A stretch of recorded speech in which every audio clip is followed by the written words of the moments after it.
Bismillahirrahmanirrahim. Assalamualaikum warahmatullahi wabarakatuh. Kembali lagi di kelas aplikasi komputer. Kita masih mempelajari tentang Microsoft Excel, dan kali ini kita akan belajar tentang fungsi logika if bertingkat. Fungsi if bertingkat merupakan pengembangan dari fungsi if sederhana, di mana dalam penulisan formula dalam if bertingkat, if-nya itu lebih dari satu. Bisa dilihat di contoh yang dipakai, if bertingkat itu bisa dipanggil atau disebut juga dengan fungsi if berganda. Di sini ada lebih dari satu if yang dipakai. Nah, fungsi if bertingkat ini dipakai jika syarat yang dipakai dalam if itu lebih dari dua atau logikanya itu lebih dari dua. Nah, sebagai contoh kita akan menganalisis piutang dari sebuah perusahaan PT Smartlink, di mana datanya sebagai berikut. Ini ada data analisis piutang, ya, ada nama debitur, jumlah, tanggal faktur, dan ini merupakan syaratnya. Nah, syaratnya ini lebih dari satu. Nah, untuk mengerjakan soal ini perlu kalian pahami bahwa jumlah dan juga tanggal faktur ini harus dalam bentuk data value atau data angka, ya. Nah, ini yang jumlah atau harganya ini, jumlah piutangnya itu harus data value. Di sini tidak ada tulisan Rp, meskipun di dalam sininya ada tulisan Rp. Lalu di dalam tanggal faktur, semuanya yang ada di sini itu menggunakan fungsi date. Ya, ada fungsi date-nya sama dengan date, tahun, bulan, dan juga tanggalnya. Nah, begitu juga persentase kerugian. Persentase kerugian persen merupakan data value. Angka ditambah persen itu merupakan data value. Dan juga ini semisal 1,5 itu merupakan koma, ya. Kalian harus pahami koma di komputer kalian itu merupakan pakai koma atau titik. 1,5. Semisal pakai 1,5 itu jadinya data label kalau di laptop saya. Jadi yang benar kalau di laptop saya 1,5 harus pakai titik. Nah, mungkin di laptop kalian ada yang pakainya koma. Jadi harus pahami laptop kalian masing-masing. Oke. Langsung saja kita kerjakan. Di sini kita akan mencari jumlah piutang, umur piutang, persentase kerugian, dan juga jumlah kerugian. Yang pertama yaitu jumlah piutang. Nah, untuk jumlah piutang di sini sudah tertera jumlah piutangnya. Kita bisa mengkopikan, ya. Misal di copy seperti biasa. Copy paste di sini. Nah, ini kalau semisal pagar-pagar itu tinggal dilebarkan saja, ya. Nah, atau mungkin sama dengan ke B5 itu sama saja mengcopy, ya. Lalu di drag ke bawah. Itu bebas kalian ingin menggunakan gimana, karena jumlah piutang di sini dan di sini hasilnya sama. Oke, selanjutnya yaitu umur piutang. Umur piutang, untuk mengetahui umur piutang ini sama halnya seperti kita mengetahui umur kita, ya. Umur kita berapa? Nah, kita lahir tanggal berapa dan sekarang tanggal berapa. Nah, kita akan mengurangi tanggal sekarang dikurangi dengan tanggal lahir kita. Sama halnya dengan umur piutang. Nah, di sini analisis piutangnya dilakukan tanggal 31 Desember. Dan tanggal faktur merupakan tanggal kelahirannya, bisa dibilang tanggal kelahirannya. Nah, jadi kita harus mengurangi antara tanggal sekarang dikurangi dengan tanggal fakturnya atau tanggal lahirnya. Nah, itu akan menjadikan umur piutang.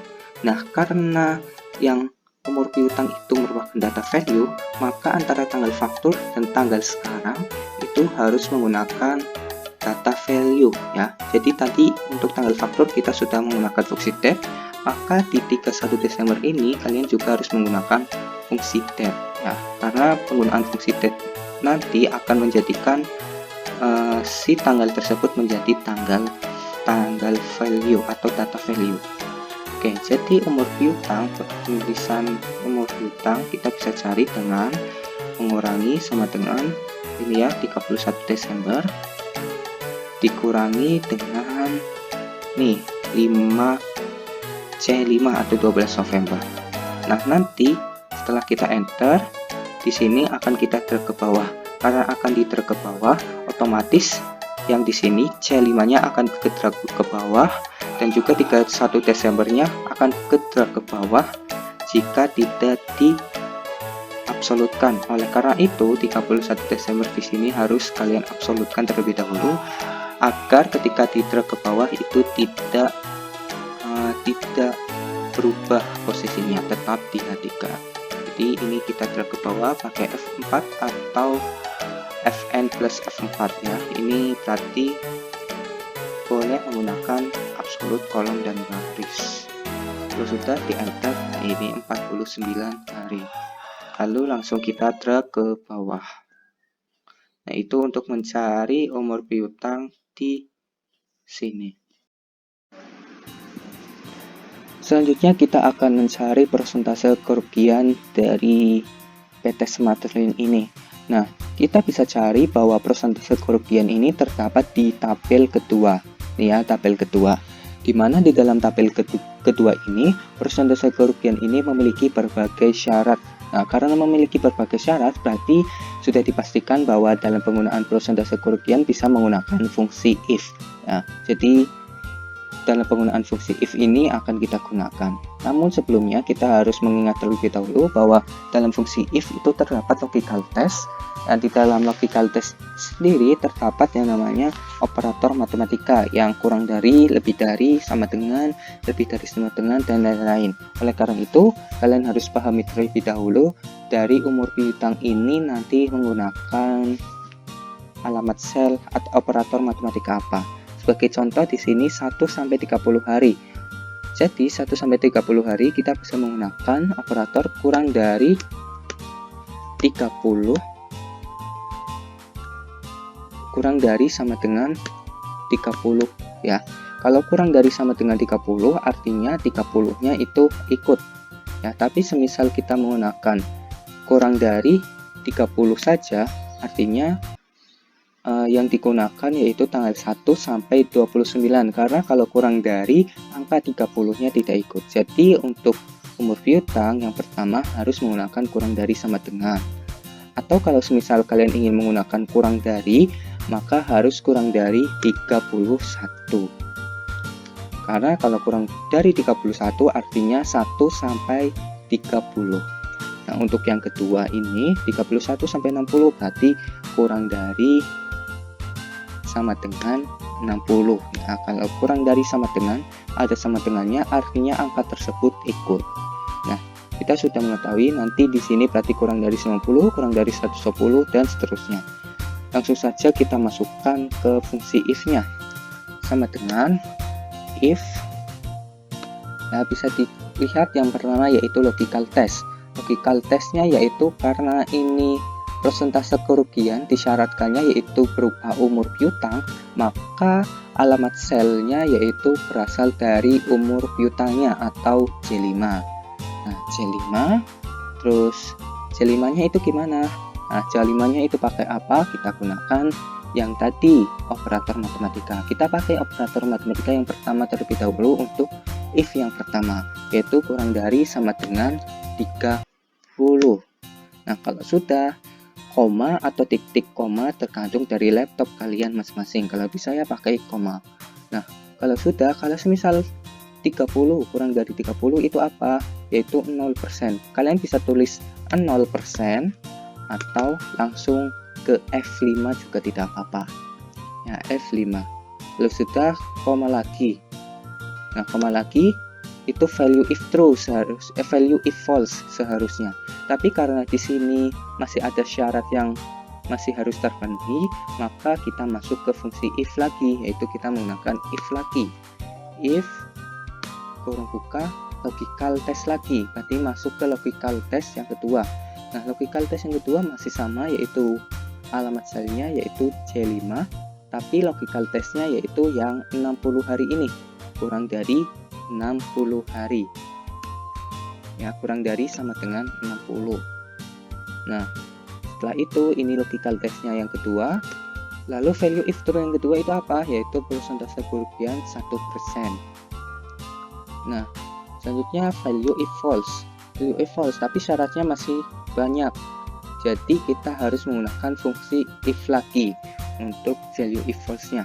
Artinya kalau dua ini tidak terpenuhi, kan yang salah itu berarti if lagi. Berarti if kurung buka logical test yang kedua yaitu 90 hari. Berarti J5 kurang dari sama dengan 90. Nah, kita lanjut lagi. Kalau J5 kurang dari 90 itu koma ya, kalau sudah koma value if true-nya berarti apa? Yaitu 1,5.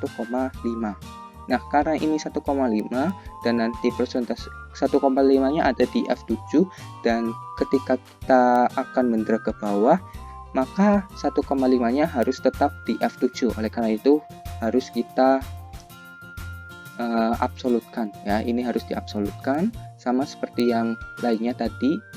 Jadi F6-nya yang syarat ini ya, F6 harus diabsolutkan dan F5-nya juga harus diabsolutkan. Ini berlaku ketika kita ingin menggunakan alamat selnya. Oke, terus setelah value if true, koma, masih ada syarat lainnya, berarti kita masuk ke if lagi. Jadi terus ya, if-nya ditambah terus sampai syaratnya itu selesai. Logical test yang kedua, J5 kurang dari sama dengan nih 120 hari. 120. Oke, value if true-nya yaitu harus 2%. Jangan lupa di F4 ketika menggunakan alamat sel. Lalu masih ada lagi, berarti if lagi kurang J5 kurang dari sama dengan 150. Value if true-nya 3%, F4. Kita lanjut lagi. If lagi kurang buka logical test J5 lagi karena alamat selnya masih sama. Logical testnya kurang dari sama dengan J5 kurang dari sama dengan nih 180, koma value if true-nya berarti 4% kalau kurang dari 180. F4, koma if lagi syarat selanjutnya yaitu J5 kurang dari 210, kurang dari sama dengan 210, koma lagi berarti value if true-nya harus 5%. F4 jangan lupa, koma if lagi.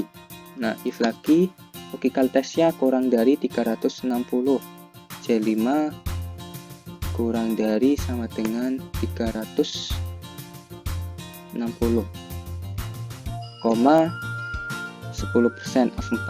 Nah, ini masih ada satu syarat lagi.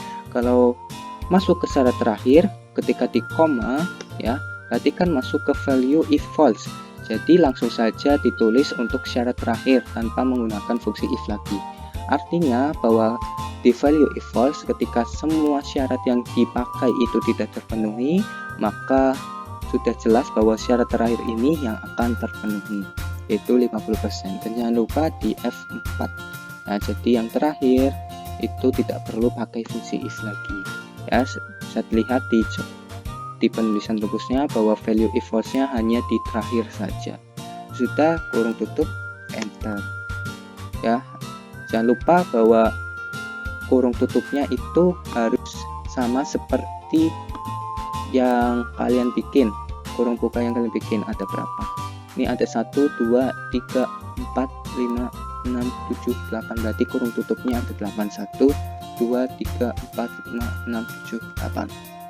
Baru di enter. Oke, ini 2%. Drag ke bawah.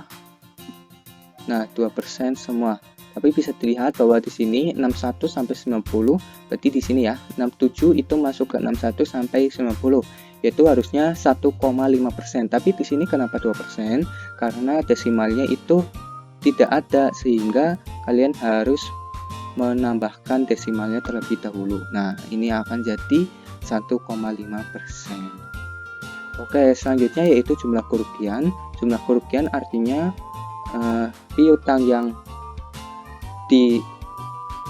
dimiliki oleh debitur dikalikan dengan persentasenya itu berapa. Jadi sama dengan I5 dikali persentase 2%.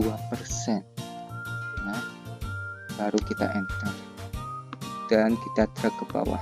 Nah, nanti jumlah kerugian per 31 Desember yaitu pakai rumus sum sama dengan sum kurung buka drag dari atas ke bawah. Nah, ini ada pagernya, tinggal kita lebarkan saja. Nah, itu untuk penggunaan fungsi if bertingkat dalam salah satu contoh analisis piutang, di mana kalau if bertingkat itu ada syaratnya itu lebih dari satu ya, atau lebih dari dua malah. Nah, di sini ada banyak syaratnya. Itu merupakan syarat penggunaan if bertingkat, di mana tidak bisa memenuhi antara value if false dan value if true. Oke, sampai di sini untuk pertemuan kita tentang fungsi if bertingkat dan juga fungsi if sederhana. Terima kasih, mohon maaf apabila masih banyak kekurangan. Sampai bertemu pada pertemuan berikutnya. Wassalamualaikum warahmatullahi wabarakatuh.